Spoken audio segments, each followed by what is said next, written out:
For unto us a child is born, to us a son is given, and the government shall be on his shoulder, and his name shall be called Wonderful Counselor, Mighty God, Everlasting Father, Prince of Peace.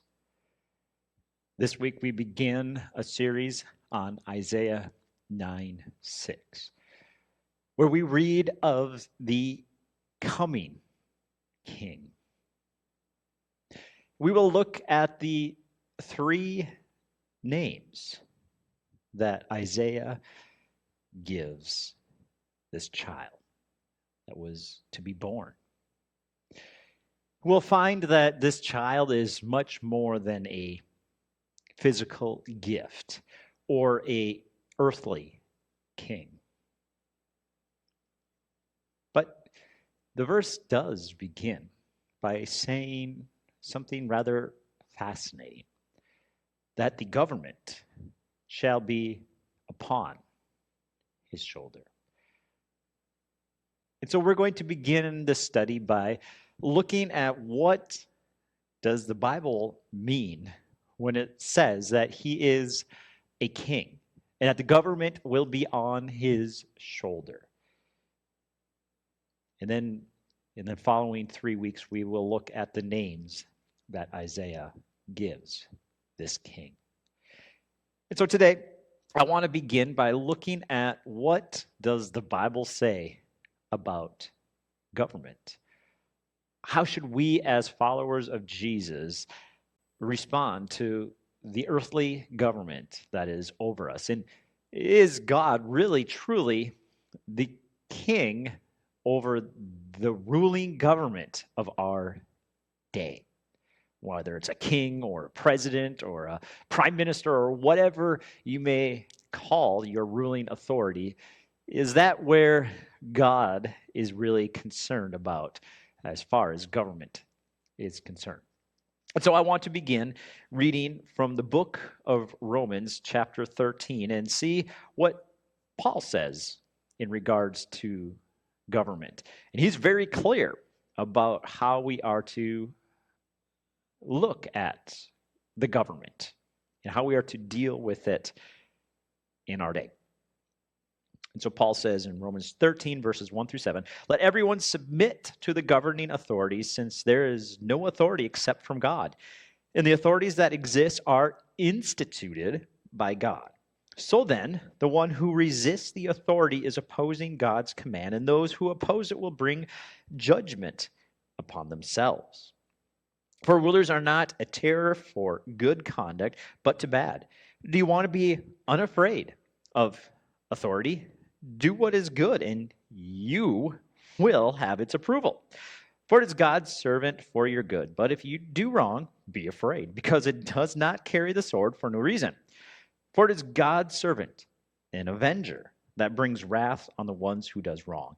Therefore you must submit, not only because of wrath, but also because of your conscience. And for this reason you pay taxes, since the authorities are God's servants, continually attending to these tasks.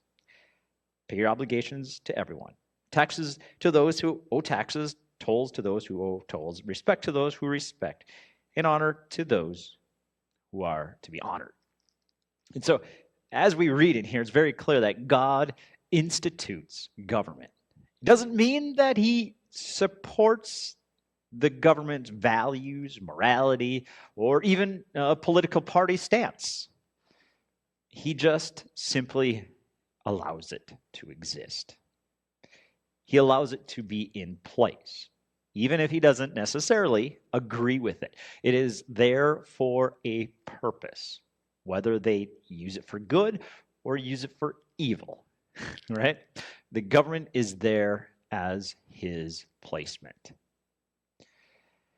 Now, Jesus himself honored the government's authority. We see this in Luke chapter 20. Very clearly, Jesus is speaking in this passage about civil authorities that are instituted by God. This is found in Luke 20, verses 19 through 25, where we read, "Then the scribes and the chief priests looked for a way to get their hands on him that very hour, because they knew he had told this parable against them, but they feared the people," right? So Jesus just told this story that kind of framed them as evil people. And now they're mad. And so they're looking for some way, somehow, to get rid of him. They've had enough. He is wrecking their society and their authority, and how many people were following them. And so they watched closely and sent spies who pretended to be righteous, so they could catch him in what he said, to hand them over to the governor's rule and authority. They questioned him, "Teacher, we know that you speak and teach correctly, and you don't show partiality, but teach truthfully God's way." Buttering him up, right? "So, therefore, is it lawful for us to pay taxes to Caesar or not?" But detecting their craftiness, he said to them, "Show me a denarius. Whose image and inscription does it have?" He said, "Of course, Caesar's." "Well, then," he told them, "give to Caesar the things that are Caesar's, and to God the things that are God's." Right? The Caesar, the person in power at that time, though he was nothing like what God would want to be in authority, he was there. And Jesus himself, as God's representative on earth, said, he's got the power on earth. That's for him. I will honor his authority here. He's not ruler over me as an end all. He is just ruler over me right now on this earth. So Jesus, they were instituted by God. So therefore, give to them what is in their realm. But on the contrary, Jesus made it very clear in John 18:36 that my kingdom is not of this world. Right? Here's the catch. My kingdom is not of this world. If my kingdom were of this world, my servants would have been fighting that I might not be delivered over to the Jews. But my kingdom is not from this world. Right? So Jesus honored the government's authority here and now. We'll come back to this verse in just a minute, but for now, understand that Jesus and his rule is not of this world. But what about when the government is not good? When it's wielding bad power over people? We see this again in the book of Daniel, where the ruler of that time was not a good man. He was evil as evil could possibly be. And what did Daniel do? We see this in Daniel chapter 3, verses 8 through 18, where we have a scenario where Daniel and his three amigos, Shadrach, Meshach, and Abednego, are faced with either worshiping this idol, whether it be human or a statue, or be thrown into a furnace. And what did they do? They did not bow down. And when the king asked them to come in and bow down in front of him, they still would not. Then in furious rage, Nebuchadnezzar gave orders to bring Shadrach, Meshach, and Abednego. And so they brought in, and he asked them, "Shadrach, Meshach, and Abednego, is it true that you don't serve my God or worship the gold statue I've set up? Now, if you're ready, when you hear the sound of the horn, flute, zither, lyre, harp, drum, and every kind of music, fall down and worship the statue I made. But if you don't worship it, you will be immediately thrown into a furnace of blazing fire. And who is the God who can rescue you from my power?" But they replied, "Nebuchadnezzar, we don't need to give you an answer to this question. If the God we serve exists, he can rescue us from the furnace of blazing fire, and he can rescue us from the power of you, the king. But even if he does not rescue us, we want you to know, as king, to know that we will not serve your God or worship your gold statue." The government of this world is to be obeyed. until one can no longer serve and worship the one true God. That is where that gray line is crossed, and you can no longer follow. It becomes very black and white. When the government says, you must worship this, when God says this. So what are you worshiping? What are you worshiping? The one true God or the things in this world? Don't bow down to the government. Bow down only to God. Respect, honor the institution of the government you are under, but do not worship it or whatever it says that is contrary to God. So, with those important truths established, let's turn back to our text. Before we unpack Isaiah 9:6 and what that all entails for us today, we must understand what leads up to that passage. Isaiah uses the word for leading into Isaiah 9:6, for unto us, which means it hinges on something that's been stated before that passage.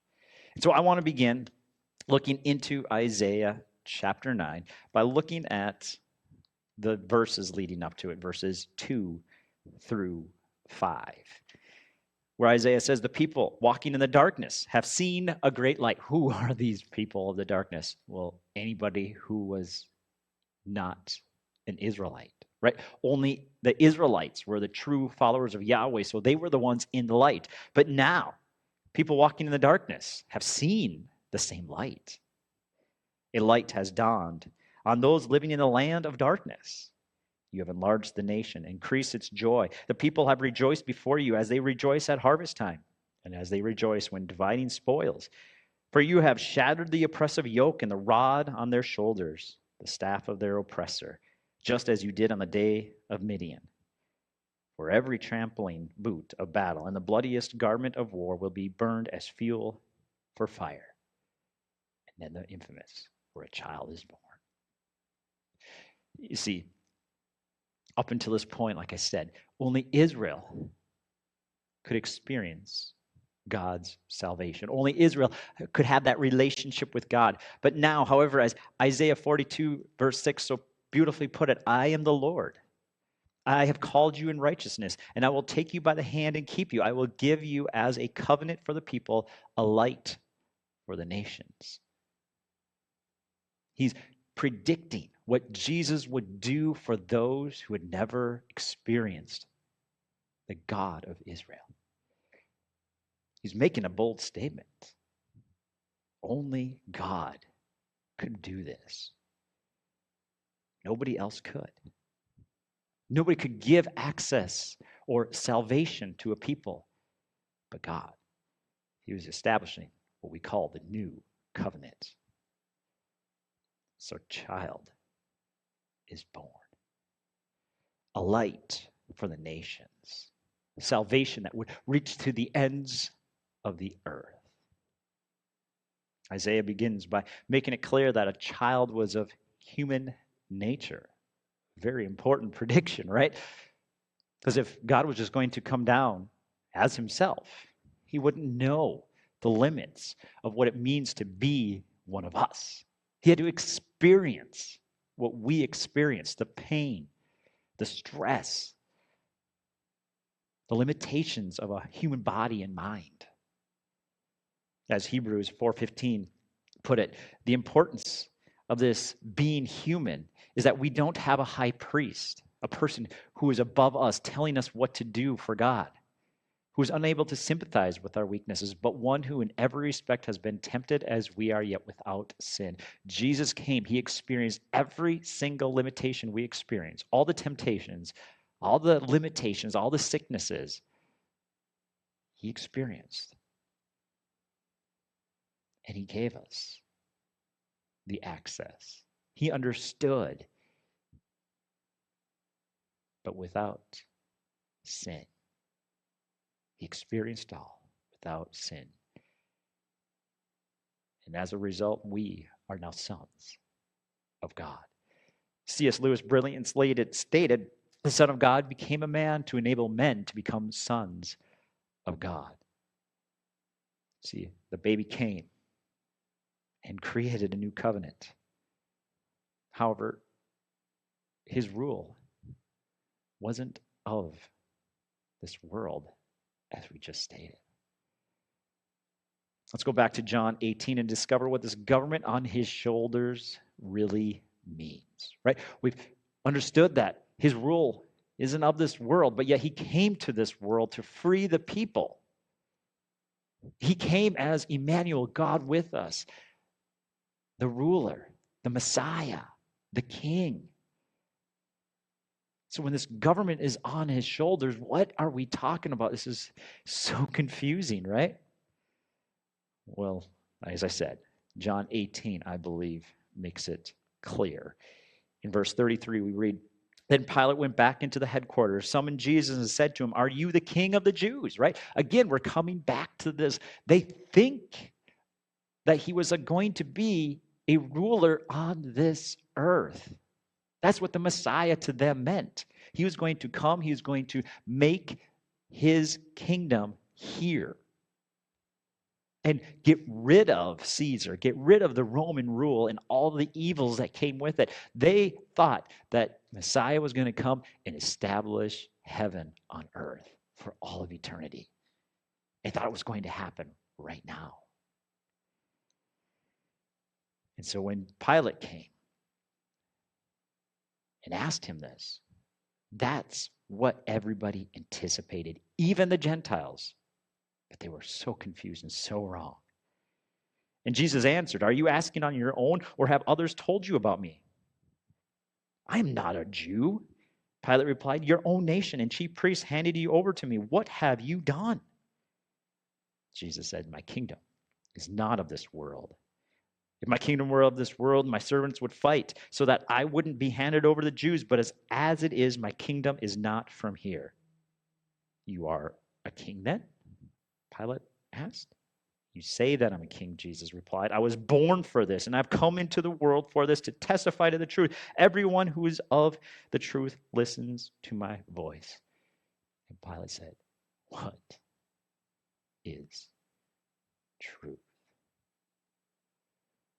Again, Pilate, the Jewish leaders, all of the Roman authorities were so confused by what Jesus came to do.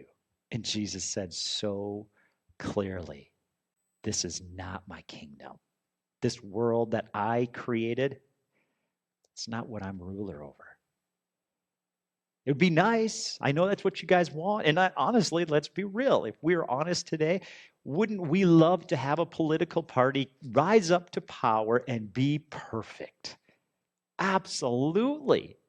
If Jesus came today and we looked at him and we had that mentality, it's kind of what we do. We want a political party that represents us so that we can feel like we belong. Jesus is saying, I'm not an elephant. I'm not a donkey. I am the king, the lion of the tribe of Judah. This is not my kingdom. You're trying to put me into a party, and that's not me. My kingdom isn't of this world, as much as you want it to be. There's not going to be a perfect candidate because I am not there. I'm in heaven. So render to Caesar what belongs to him. Pay homage. If you're Republican, yay. If you're Democrat, yay. If you're independent, yay. Or if you're from a different country and you have a different political party, yay. But that's not your identity. Don't worship it. Don't let it become your God. Give it what it belongs. It's a back seat to our true kingdom, our true Jesus Messiah who rules over a different kingdom. You say that I'm king. For this reason, I was born. For this reason, I came into this world to bear witness to the truth. Friends, Jesus died and now carries the eternal kingdom on his shoulders. That's what Isaiah is talking about. The government, the rule will be upon his shoulders, the eternal rule. He is there for all of eternity. He will never end. The kingdom of heaven is on his shoulders. Because of that, he is called Wonderful Counselor. He's called Mighty God. He's called Eternal Father. He's called Prince of Peace. Maybe at this hectic time of year, you find yourself carrying a weight. Maybe it's a lot of things on your shoulders. Let me tell you, Jesus died on the cross to carry your burdens. My prayer for you is that you get a hold of Jesus' words in Matthew 11:30, where he says, "My yoke is easy and my burden is light." You let him carry your burdens today. Will you stop looking to the next policy, the next, president, king, prime minister to fix your problems? Only Jesus is going to carry the weight. He loves you. His plans are powerful and mighty. Trust him today. Father, I pray for every person listening that would come to you today and trust you. May this Christmas season give them the greatest gift of all, the joy of being your child. In Jesus' name.